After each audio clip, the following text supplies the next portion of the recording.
we've been having a lot of complaints because we're from a small area in Canada, just down the road, London, Ontario. I don't know if you drove by it on the way up here, or you will when you go down to Detroit.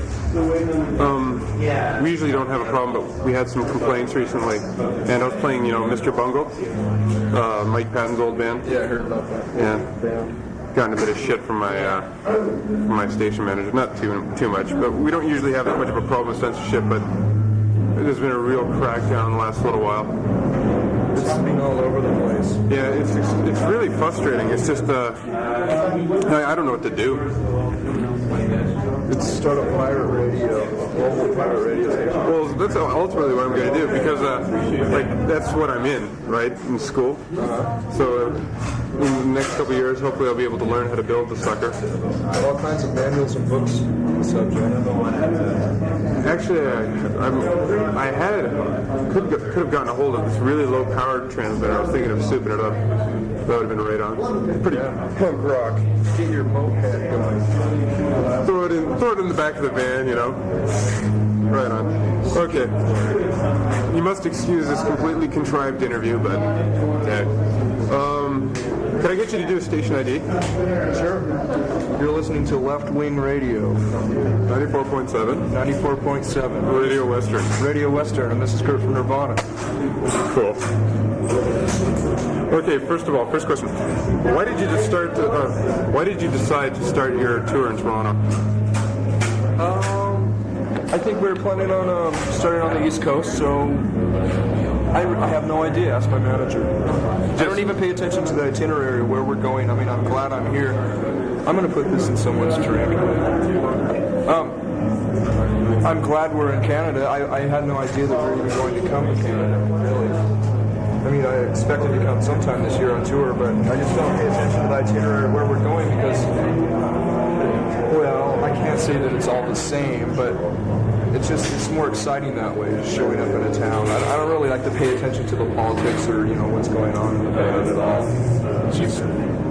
You seem just along for the ride.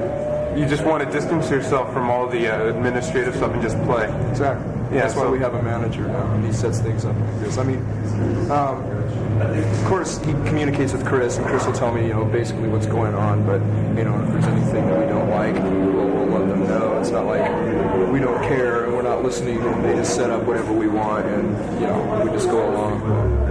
So, but you don't really care for doing that much in the way of interviews, but that's just, is it because of overkill, or just frustrated with it in general? I think it's both. It's just, I'm getting really bored with the same questions all the time. It's understandable, and I also realize that most of the interviews have to ask the standard questions because there's not much of a, we don't have much of an image, and there's not much story behind our band, and so what people can grasp, they, base their interview off of that. But getting really tired of the independent going over to major label stuff. I mean, it's happened, and there's nothing we can do about it, so there's no sense analyzing it, So, do you feel that going to majors really sort of brought you a lot more ignorant interviews? Not necessarily. I've realized that a lot of the people we've done interviews with this time around are the same people we've done interviews with before, the same magazines. We hardly have had any interviews in the States, but I've noticed that more in Europe, where usually they're friends of ours in the first place. It's almost like a little conspiracy. They're not going to write shit about us. They're not going to put us down, make us sound like fools. So it's good in that sense, but it's just getting boring, I don't blame them for asking the same questions. Well, are you getting a big push from your label now that you're on? Yeah, they're really excited. They're sincerely excited and they like the music. They really do. It's like $750,000. It's quite a big investment. $750,000. No, we didn't get that much. It wasn't that much? That's what I read. Was it? Might be Music Magazine. Or how much was it that you got? 175. 33% tax bracket, 15% to our lawyer, 10% to our manager, $70,000 to Sub Pop. Left us with about $20,000 to buy equipment. I don't have a place to live at this moment. Not in your contract? Because John Castor from the Doughboys, I know, for instance, his company pays for his rent. Not getting that? No, we have what was left over from the advance in a bank account. We have an accountant, and he gives us a little bit of money every month to live.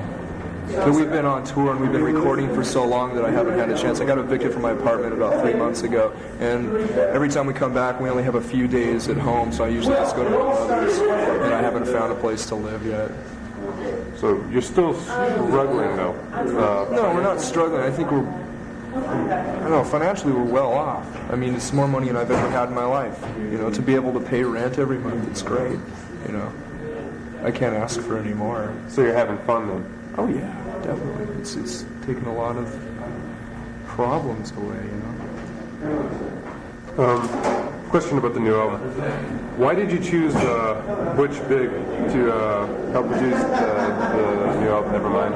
Because we attempted to record our album about a year and a half ago in Madison, and the demos turned out really well.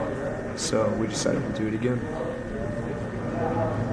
Want that Wisconsin sound? The Wisconsin sound, yeah. The lumberjack sound. When you got signed to the new label, did you find any sort of internal pressure to tone your sound down? Or did they pretty much leave it up to you? There's no pressure at all whatsoever. In fact, when we had our first mixes completed, our A&R man said they weren't raw enough. Pretty surprising, but it's true. Wow. Yeah. Were you apprehensive at all about signing to Giffen? Well, with Geffen specifically, no. I mean, But the MCA had all the confidence in him. A lot of the other labels we were talking to, yeah, I was really worried. Because, you know, signing away 7 years of your life is kind of a major decision. Right. But with Geffen, it's fine. Okay, I read in Meat Magazine, it's a Hamilton and Toronto-based magazine, that you're a big fan of rap, but dislike white rap groups because, and this is a quote, "The white man has ripped off the black man for long enough." Then how do you feel about Consolidated? Oh, I don't know. Was I drunk at that time? I'm a fan of rap music, but most of it's so misogynist and that I can't even deal with it. I'm really not that much of a fan. I totally respect and love it because it's one of the only original forms of music that's been introduced, but it's the white man doing rap is just like watching a white man dance. We can't dance. We can't rap. You know, it's just the amazing. Excuse me, I'm Italian. I've got that gene in me. Thank you very much. Great, you've had your kneecaps removed at birth. Any major plans for the future? Another wonderful vague question. Rock and roll lifestyle? Yeah, whatever. I don't know.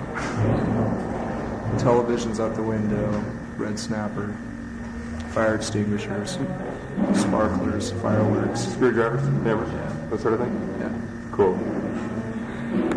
So we have been talking to Kurt from Nirvana. And you're listening to Radio Western 94.7 FM in beautiful downtown London, Ontario. Actually, could I get you to do a promo for my show? Sure. Yeah. So you are, and you're listening to Idle Banter. That's the name of the show. Idle Banter, as in... Idle Banter. Yeah. Okay. Hi, this is Kurt from Nirvana. You're listening to Idle Banter on 94.7 Radio Western.